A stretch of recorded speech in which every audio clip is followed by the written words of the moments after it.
Hey there, deep divers. We all understand the huge amount of effort, the sheer dedication it takes to even reach the UPSC interview stage. Absolutely. It's immense. But what happens to those candidates? The ones who get so close. They make it to the interviews, but just miss out on that final selection. Yeah, that's always been a tough spot. Well, today we're diving into something new, something pretty powerful, designed just for them. It's UPSC's Pratibha Setu initiative. It's getting a lot of attention. And, well, our mission today is to really get into what this platform is and why it might just be a game changer for a lot of aspirants. Okay, let's unpack this. Yeah, let's do that because it really does seem to offer a fresh ray of hope. A fresh ray of hope. I like that. Exactly.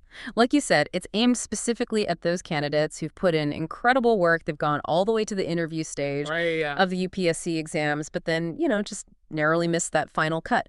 The core idea is to link them up with new, meaningful career paths, recognizing their potential, basically. Yeah. And the significant skills they've obviously shown to get that far. That makes sense. A fresh ray of hope is a good way to put it.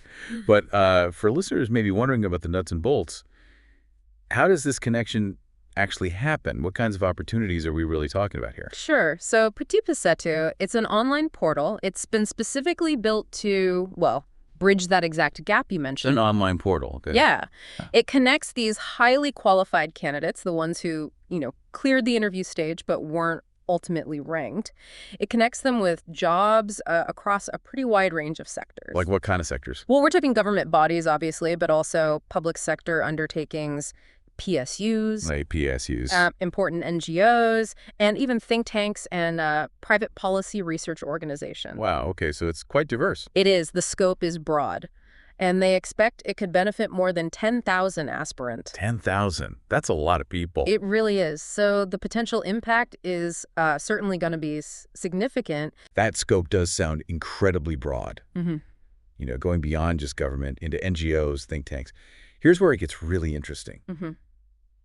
If we connect this to the bigger picture, Mm-hmm. why does this initiative matter so much? I mean, beyond just being a practical job board, what's the deeper significance? Right. Well, crucially, I think it fundamentally starts to shift the narrative. It recognizes the huge merit, the accomplishment of just reaching that interview stage. Which hasn't always been the case. Exactly. That hasn't always been fully acknowledged, in the wider public conversation. So that alone, that's a powerful statement. Yeah, I agree. Second, it genuinely opens up new doors. It creates pathways into governance, research, social impact sectors, places that might have seemed sort of closed off before. Okay.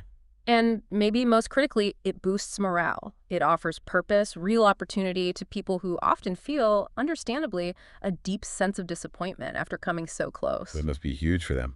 It is. It's really trying to change the story around UPSC's success, showing that, look, it's not just about becoming an IAS or IPS officer. Right. It's about contributing to building the nation, and you can do that in many, many impactful ways. That's a really powerful message and honestly a necessary one. Yeah. But I imagine for many, shifting that mindset, especially after aiming for such specific high-profile roles, that's still got to be a challenge, right? Absolutely. It's a significant mental shift. So what does this all mean for you if you're listening and you're currently an aspirant? What's the takeaway? Yeah, good question. For current aspirants, I think the message is pretty clear. Try not to treat the UPSC journey as this all-or-nothing kind of game. Easier said than done sometimes, though. True. Okay. But every step, even just getting to the interview, it builds incredibly valuable skills. Skills that are transferable, skills that are really sought after. Like what specifically? Well, think about it. Your writing sharpens, your clarity of thought improves, your grasp of current affairs deepens. These are assets. These skills will serve you well, honestly, no matter where your career eventually takes you. Prepare with that long-term value in mind. So see the process itself as skill building. Exactly. And ultimately, use something like Pratibha Setu as, well, motivation. It's a concrete reminder that even if, the final list doesn't have your name, a future in public service, in policy, it's still very much on the table. It's accessible. It really does emphasize that resilience, and maybe needing a broader definition of what success looks like after this exam. The journey itself, regardless of the immediate outcome, builds you up. Precisely. And what's fascinating here, I think, is that Pratibha Setu reminds us that success isn't always just a rank. It's a direction. It's about moving forward. A direction. Yeah.